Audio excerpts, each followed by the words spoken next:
O Brasil está vivendo um momento histórico e eu preciso que vocês prestem atenção no que eu vou mostrar agora. Enquanto o Supremo Tribunal Federal julga Jair Messias Bolsonaro, no Senado Federal acontece algo que pode virar o jogo. A Comissão de Segurança Pública está ouvindo ninguém menos que Eduardo Tagliaferro, ex-assessor direto do ministro Alexandre de Moraes. E o que ele trouxe são provas cabais de que houve vício no processo contra o presidente Jair Messias Bolsonaro. Ou seja, tudo aquilo que sempre denunciamos, perseguição política, atropelos de regras e falta de imparcialidade, começa a se confirmar dentro do próprio sistema. Eu separei aqui os principais trechos deste momento bombástico para vocês verem com seus próprios olhos. E a pergunta que fica é: como que o Supremo Tribunal Federal pode manter um julgamento nestas condições? Vamos assistir juntos a cada detalhe, analisar cada coisa, porque a verdade não pode ser escondida. Eu já peço para você que está chegando aí, para que você deixe o seu comentário, compartilhe e se inscreva no canal. Primeiro, eu quero começar mostrando isso daqui para vocês.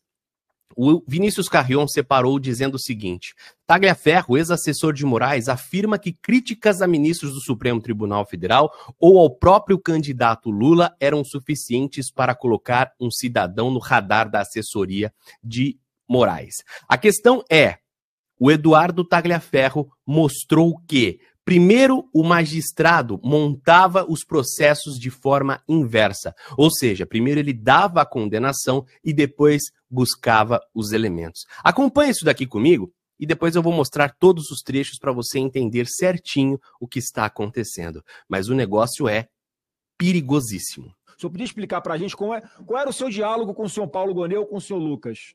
O que é que eles pediam? Aqui está bem claro, senador. Está assim, boa tarde, Eduardo, tudo bem?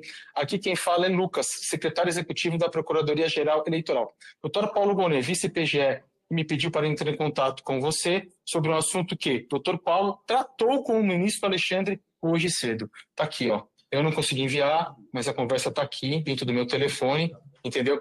E o que foi pedido? Eles pediam para a gente para que enviar, porque assim, foi um número gigantesco de pessoas que o TSE e STF colocaram para frente. Na verdade, o processo ele foi ao contrário. O processo se trata, a gente sabe que é da área do direito, ele se trata de uma investigação, de uma denúncia, e não de um magistrado já dando a sentença e montando todo o processo inverso. Entendeu? Então ele pediu, em um certo momento, para que a gente levantasse todos os processos em andamento, tudo que tinha lá, e até mesmo orientar quem seriam as pessoas que iriam, um pacotinho de 100, 200 seriam denunciadas para serem encaminhados para os TRS. E o que eu falei com o doutor Paulo Gonet, porque eu não respondi para o Lucas, propositalmente. Eu enviei esses documentos, eles estão aqui, ó. Eu enviei aqui, ó. Eles estão aqui, ó. E eu enviei pro Gonet. Aqui, ó. Pro Gonet, Paulo Gonet. Eu enviei pessoalmente para ele os pedidos que o Moraes combinou com ele e foi através do Lucas, eu enviei diretamente no WhatsApp do Paulo Gonet. Tá aqui, ó. Esse aqui, acho que o senhor... Eu vou até cortar aqui porque aparece o telefone do Paulo Gonet e isso aqui pode trazer algum tipo de problemas para nós. A questão é, o próprio Paulo Gonet, que hoje está lá falando e tentando criminalizar Jair Bolsonaro, é o mesmo cara que pedia isso aqui para o Tagliaferro. Olha o que ele diz nesse trecho aqui, ó. Bom, agora de fato eu vou contar a verdade aqui e se quiserem eu posso abrir e mostrar. E são dois fatos bem graves. É esse fato e o fato do atual procurador-geral da República, que inclusive está sendo reconduzido ao cargo. Tem que ser nesse momento tratado aqui. O que aconteceu naquele período?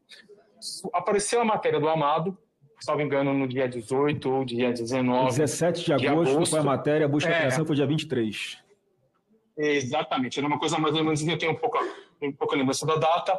E o que aconteceu de grave naquilo? E, de fato, sim, ele se baseou somente naquela matéria do Amado no Metrópolis. Ele pediu naquele dia que fosse feito, através de seus juízes auxiliares, que fosse feito a matéria, a análise daquela publicação, retirado dali aquelas conversas que estavam na matéria do Amado, em WhatsApp, tentado identificar uma coisa ou outra, o que não era possível, porque se tratavam de conversas de grupo privado, isso sim seria um ato criminoso da minha parte se eu fizesse, e colocar no relatório para que ele pudesse encaminhar à Polícia Federal, ou seja, ele já tinha a decisão, somente para ela cumprir o que ele queria. Bom, eis que aconteceu aquela apreensão, ela era para acontecer numa segunda-feira, se eu não me engano ela aconteceu numa terça, ele estava desesperado para aquilo que acontecesse, e não foi na terça, e surgiu naquela semana uma forte repercussão da mídia, que todo mundo estava brigando, dizendo que, olha, que absurdo, foi feito somente com base nas matérias, na matéria jornalística do Amado, não sei o quê. Sim, de fato, foi feito somente na matéria jornalística do Amado. Quando chegou próximo de sexta-feira, foi pedido para mim, através do Ayrton Vieira, eu tenho aqui não só a última conversa com ele, porque as anteriores foram apagadas, e daquele momento que eu vi que tinha algo errado, eu comecei a manter dali para frente. Foi um pedido através do Alexandre de Moraes para que se construísse um ambiente, uma história. O que acontece é que o Ayrton Vieira, ele não tem qualquer familiaridade com o computador, ele não sabe usar o computador e ele precisou da minha ajuda para montar aqueles mapas mentais que foram abertos numa segunda, numa terça-feira, quando Alexandre de Moraes tirou o sigilo do processo, para dizer que existiu uma investigação preliminar. Então, foi encaminhado para mim as PECs, circuladas essas PECs, quais os objetivos, quais os alvos que ele queria que colocasse nos mapas mentais. Foi pedido para que se confeccionasse um parecer, um relatório com data retroativa, e eu assinando pelo Supremo Tribunal Federal, ao qual eu não era nomeado. Foi pedido para fazer toda essa história encaminhada para o Ayrton, para que o Ayrton, dentro do processo físico, fizesse da forma que ele acha. Eu acredito que foi colocado isso anterior. Então, não existiu. Se quiserem aqui, eu compartilho esse material, eu compartilho um cronograma, para que vocês olhem a data que esse material chegou em minhas mãos, a data que essas PETs chegou circuladas, a data que o mapa mental, que todo mundo da imprensa viu no dia que ele tirou, foi confeccionado. Por favor, por favor. Se o senhor puder mostrar para a gente aqui, porque enquanto o senhor está preparando aí para mostrar para nós, pelo que eu entendi, há uma matéria jornalística, o ministro Alexandre de Moraes dá ordem para essa assessoria de combate à desinformação produzir algum relatório, ele determina a busca e apreensão somente com base na matéria de jornal, sem saber se aqueles diálogos eram verdadeiros ou não, se tinham autenticidade ou não. Depois, o outro desembargador, que é juiz auxiliar dele, pede ao senhor Eduardo Tagliaferro para ajudá-lo a confeccionar um novo fundamento da decisão, é isso? Exatamente, senador. Então, o senhor consegue provar que o fundamento para a busca e apreensão foi feito depois da busca e apreensão. Então, houve uma fraude no documento, é isso? Exatamente, e isso me deixou um tanto quanto preocupado e entendi porque todos os processos são físicos e ele só tira o sigilo no momento que ele acha interessante e nas peças que ele acha interessante. Bom, aqui, ó, vocês estão conseguindo ver aí?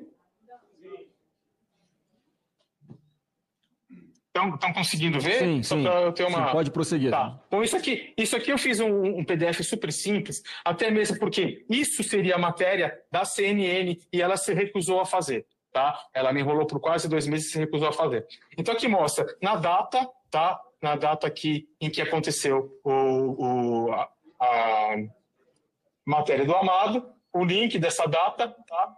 E aqui o pedido de Alexandre de Moraes de 19 de agosto, né? Onde ele vai lá e ele fala o que precisa fazer.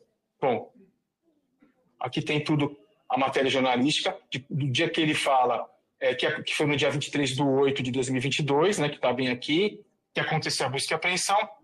Porém, se os senhores observarem, os relatórios datam todo o material que a mim foi passado para montar aquela farsa é do dia 26, 27 e 28 de agosto. Está aqui.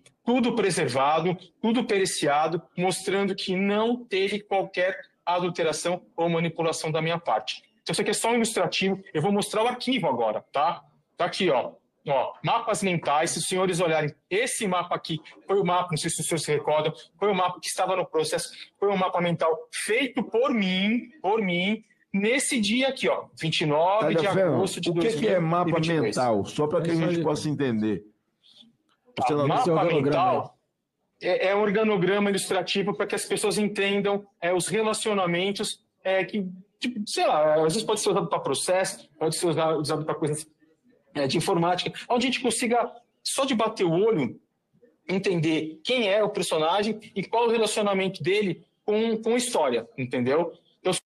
Isso aqui ele está mostrando aquele fato, né, que pegou inclusive o Luciano Hang. Olha ele aqui em cima, o Luciano Hang, o Alan dos Santos no meio, eles jogavam para o lado aqui as setinhas, mostravam que era gabinete do ódio, o que não era, e ele fala, tá, que o simples fato de criticar ministros ou criticar o Lula já era suficiente para colocar um cidadão no radar da assessoria de Moraes, inclusive para prendê-lo, independente do que acontecesse, somente pelo fato de ter ali algum tipo de ligação. E ele comenta, inclusive, que só o fato da pessoa usar verde e amarelo já poderia colocar ela na cadeia. O fato de criticar ministros do Supremo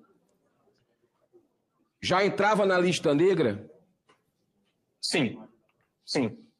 Não só criticar a ministra do Supremo, como as instituições e como até mesmo, pelo que eu percebi, as urnas, as eleições, ao presidente, atual presidente, na época candidato Lula. É um fato muito interessante que ninguém comenta, mas eu publiquei lá na minha rede social, que é a questão do atual ministro, né, Zanin, que enquanto como advogado, acho que em meados de janeiro de 23, ele estava no aeroporto de Brasília e houve aquele incidente no banheiro que uma pessoa entrou com o celular, filmou e começou a ofender, e o ministro Alexandre de Moraes pediu para que a assessoria identificasse aquilo, pedisse para a Polícia Federal dados referentes ao aeroporto, para que ele, dentro do processo, pudesse pegar a pessoa que ofendeu. Isso também eu acho que foi um absurdo e que não fazia parte da competência da assessoria, tampouco do Supremo Tribunal Federal ou do Tribunal Superior Eleitoral, enquanto o Zanin como um simples advogado e não um ministro com foro privilegiado. Meus amigos, é muita coisa que aconteceu. Olha isso daqui, esse último trecho para a gente finalizar. Aqui a Arlete postou dizendo, gravíssimo, Tagliaferri mostra provas de que Alexandre de Moraes forjou evidências contra Moraes e a senadora Damares exige a suspensão imediata do julgamento do Bolsonaro.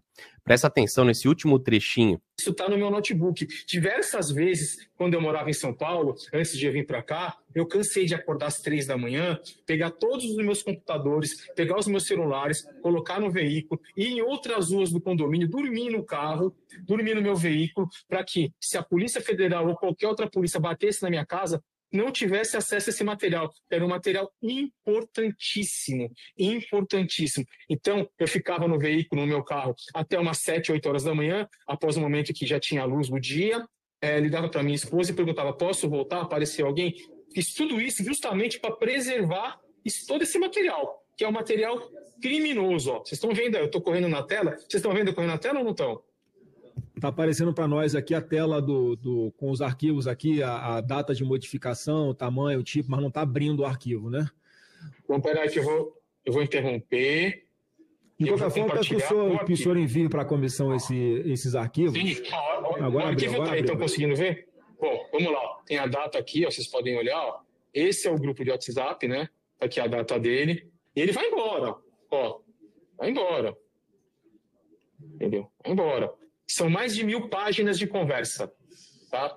Aqui, ó, mais de 1000 páginas de conversa. Ó. Vamos colocar aqui, ó. Presidente, esse material tem que ser encaminhado hoje para o ministro Barroso e ele, de ofício, tem que interromper aquele julgamento. Aquele julgamento está contaminado, as provas estão contaminadas. Qualquer estudante de direito sabe que tem que interromper aquele julgamento hoje. Chega, gente. Olha só, as provas estão aí. Eu sou militante de direitos humanos há mais de 35 anos. O que nós estamos vendo aqui é uma grande violação de direitos humanos.